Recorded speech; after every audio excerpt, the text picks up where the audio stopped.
Waalaikumsalam warahmatullahi wabarakatuh. Jamaah. Yeah. Oh jamaah. Yeah. Alhamdulillah. Raditu billahi robba wa bil islami dinan wa bi Muhammadin sallallahu alaihi wasallam nabiyya wa rasulah. Allahumma sholli ala sayyidina Muhammad wa ala ali sayyidina Muhammad.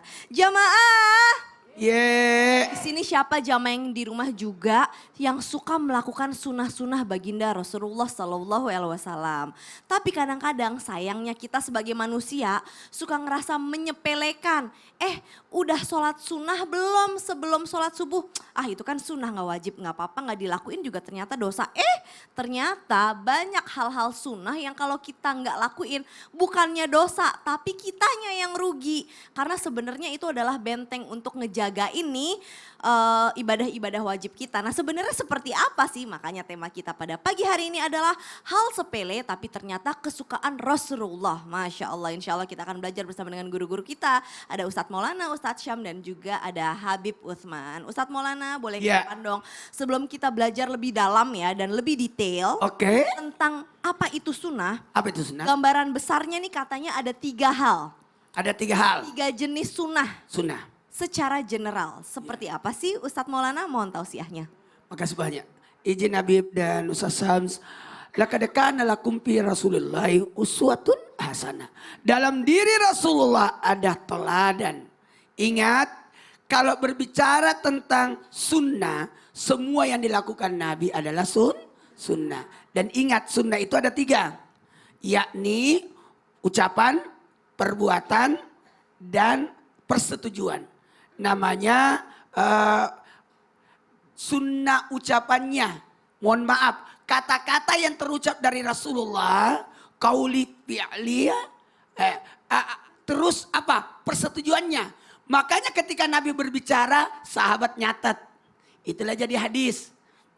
Tapi ingat, tidak semua yang dilakukan Nabi kita bisa lakukan.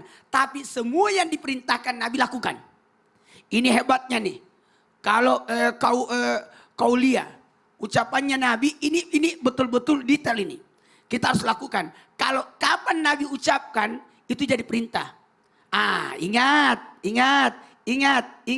Itu demi kebaikan kita. Dan akan mendapatkan pahala. Dan yang dilakukan Nabi. Yang dilakukan Nabi kemudian diterapkan, dicontohkan sebagai teladan. Itu boleh. Makanya Nabi pernah waktu salat Ramadan, Tarawih, Nabi hanya datang beberapa kali di masjid. Kemudian balik, takutnya nanti sahabat menjadikan ini wajib. Padahal ini adalah salat sunnah. Kemudian ada juga persetujuan Nabi. Bukan Nabi yang melakukan. Sahabat yang melakukan.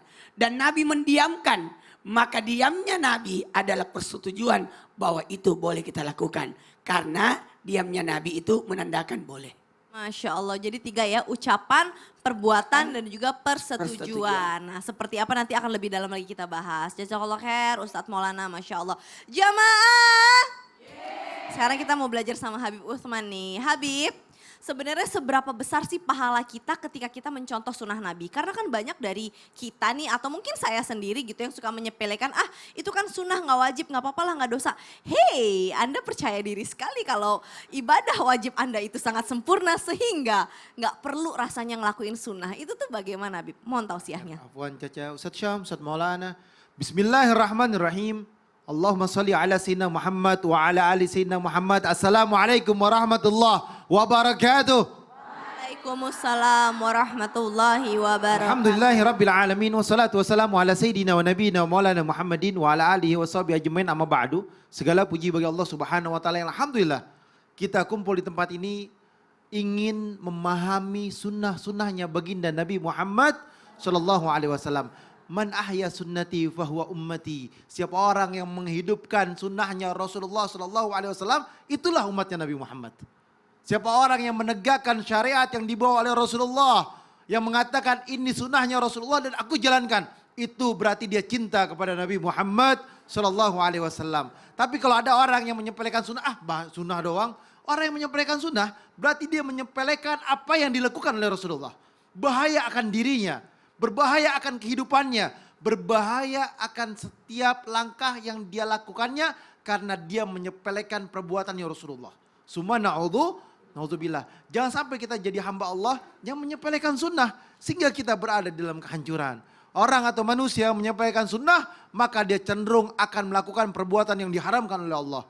Tapi kalau dia menjalankan sunnah, maka dia insya Allah akan menjauhi daripada yang haram. Sunnahnya aja dijalankan, apalagi wajibnya. Oleh karena itu, janganlah kalian menyepelekan yang sunnah.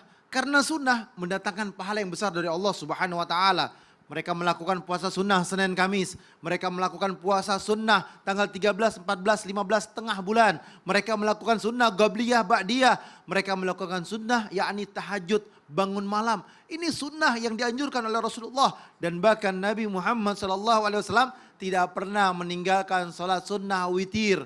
Dan dilakukan oleh Rasulullah SAW. Semua sunnah yang dijalankan Rasulullah mempunyai pahala yang besar dari Allah dan mendekatkan diri kita kepada Nabi Muhammad dan dekat kepada Allah Subhanahu wa Ta'ala. Ketika kita menjalankan sunnah, niscaya kita angkat tangan, minta kepada Allah, berharap akan ampunan Allah, Allah ampunin.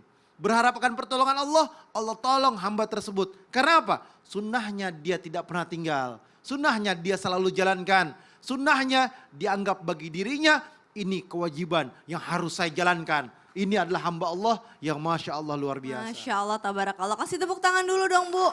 Luar biasa ya, ternyata sebenarnya menurut kita itu kayaknya emang bener ya, kayaknya bukan suatu hal yang besar tapi ternyata itu besar di mata Allah Subhanahu wa Ta'ala. Jazakallah khair Habib pengingatnya. Nah Ustadz Syam, Ya, siap. bicara tentang hal-hal yang Habib, suka Ustadz Maulana. dilakukan oleh baginda Rasul nih. Ada sesuatu yang kalau kita ikutin katanya itu seperti kita membuat rumah di surga. Itu kita nabung buat rumah di surga. Itu maksudnya gimana Ustadz Syam? Mohon Baik. tausiahnya. أعوذ بالله من الشيطان الرجيم بسم الله الرحمن الرحيم قد أفلح المؤمنون الذين هم في صلاتهم خاشعون والذين هم عن اللغو معرضون والذين هم للزكاة فاعلون والذين هم لفروجهم حافظون إلا على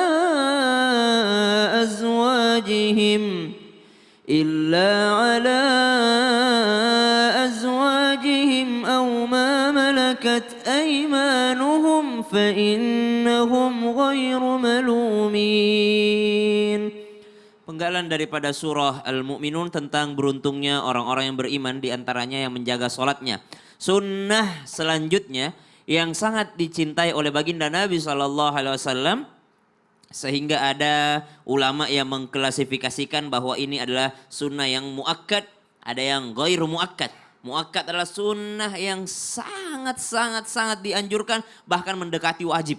Apa itu sunnahnya? Yakni an Ummi Habibah, daripada Ummi Habibah, Ummil Mukminin radhiyallahu taala anha wa ardhaha, ibunya orang-orang yang beriman. Berarti dia adalah salah seorang istri daripada baginda Nabi Muhammad sallallahu alaihi wasallam.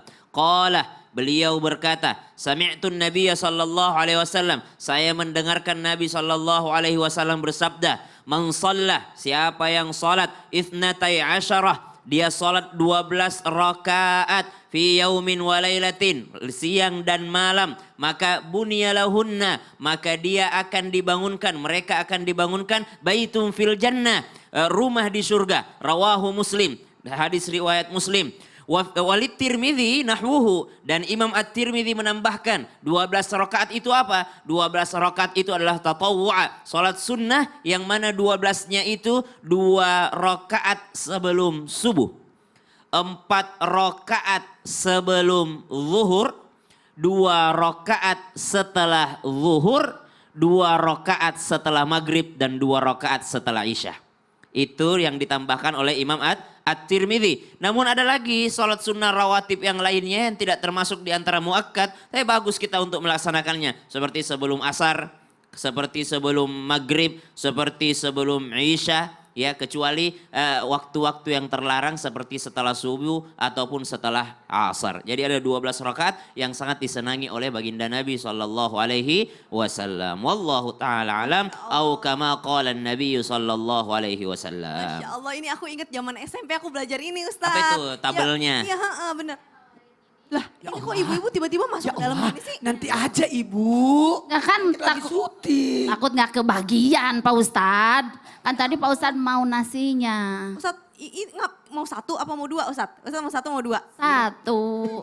Dua deh. Udah satu aja. Kalau guruku pasti maunya dua kan? Iya. Ustaz, ntar dulu kita memang pada belum makan, itu kru-kru juga pada belum makan Ustaz. Nanti dulu dibahasnya Bu, ini ada yang mau lewat. Jamaah iya. yang ada di rumah jangan kemana-mana, setelah ini insya Allah kita masih belajar bersama dengan guru-guru kita, tetap di Islam itu indah. Jamaah, alhamdulillah. Katanya mau ngambil dua, ngapain satu? Ya udah.